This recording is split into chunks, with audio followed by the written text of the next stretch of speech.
Hi, today's project is a fun imaginative drawing project and it's called What's Inside, and we're going to think about an object, something from around the house or from nature, and then we're going to draw a little house inside it. I think it's going to be lots of fun and a little place just to relax and play for the day. So let's get going. Hi, so we're going to start with a piece of folded paper because we want to have a top and an inside. So we've got the fold here. And that's because we want there to be a hinge. Now what I mean by that is, I'm going to say what's inside what could it be? What is inside a mushroom, okay? I'm going to imagine that someone lives inside a mushroom. So you see the little hingey bit there? I'm going to leave that. Here's my mushroom. I think this is going to be lots of bedrooms up here and maybe down below the kitchen. So that's my mushroom shape. Can you see it? I'm going to cut that out so that you can see how it works. So I'm cutting out my mushroom and I'm going to be very careful to leave a bit at the top. I'm not going to cut all the way. Can you see? Here, I'm leaving that piece and then I'm going to cut down here. Here's my mushroom. Cutting around, cutting around, cutting around. Okay, so now I'm going to get rid of those waste pieces. Here's my mushroom. I'm going to turn it over. I'm going to open it up. And you can see that there's an inside. So I could work on the first part. I could draw some spots. I think it's going to be one of those poisonous mushrooms. And when I've done that, I can think about what goes on inside. So obviously I haven't coloured that. And the first thing I do when I do the insides of one of these is I think, okay, where are all the rooms going to be? So I'm going to have one room here, I think, and another room here. And I'm just going to go along the bottom like that, okay? So that's one room. What could that be? Maybe a little basement or something. And down below, I'm going to draw some stairs. Down we go. This will be a sort of entrance hall, I think. And up here. So I'm just drawing the little rooms. And here's a trick that I use.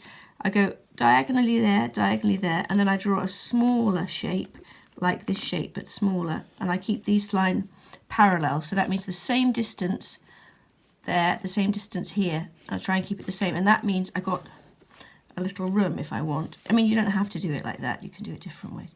And there's another room there. So this room is going to be a bedroom. Now what I'm going to do is I'm going to draw it in pencil first, because sometimes I make mistakes, and then when I've done it how I like, I'll go over it with like a biro or a fine liner. Just going to put a little picture frame up here. And then when I've done that, I'll do the colouring in. I'm going to show you what I mean. So there's one little room.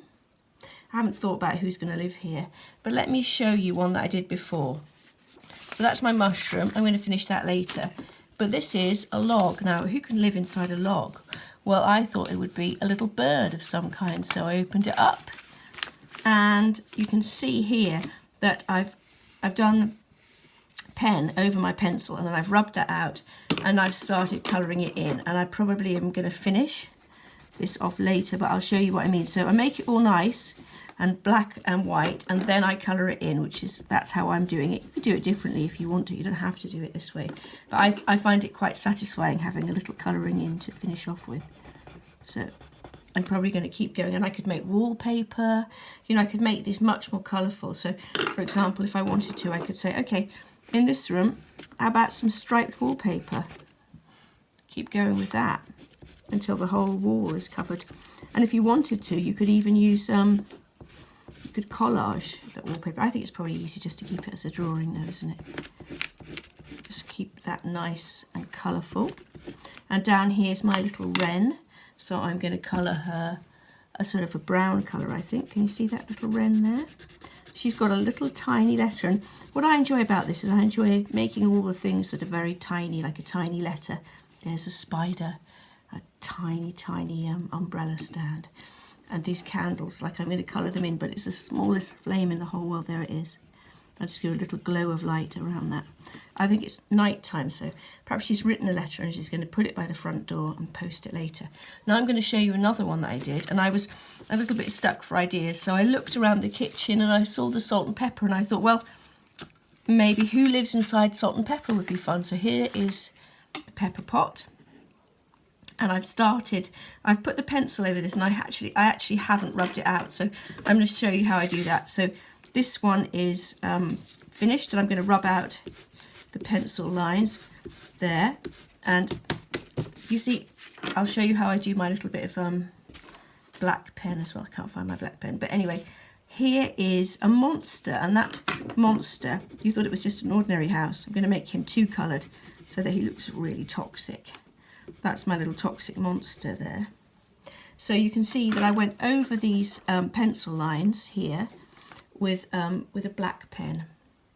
If you don't have a fine liner pen, a biro is just as good for that kind of thing. I've got one that I quite like, which I call my good pen, and I'll show you how it goes like this. I go up here like that.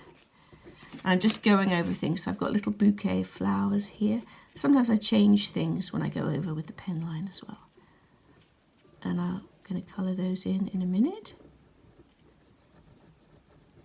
So that's a little, but this room is, I think this is the artist's studio upstairs.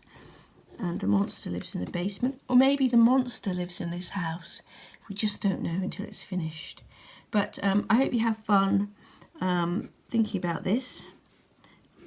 It's quite a simple project, but you can make it as complicated as you like.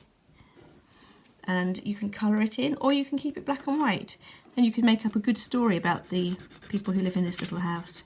And you can make as many of these as you like. You could have who lives inside fruit, who lives inside boots, who lives inside anything, who lives inside an old tin can. You could imagine all sorts of things. It could be nature, or it could be man-made things, but it's sort of absolutely up to you. I think I'm going to have a sophisticated sort of dove grey armchair over here, matching armchair there, and I'm going to make a fire.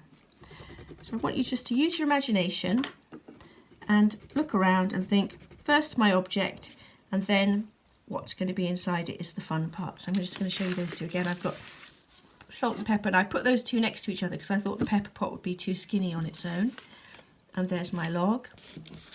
And here is my unfinished mushroom. Okay, well, I hope you have fun with this. Have a great day.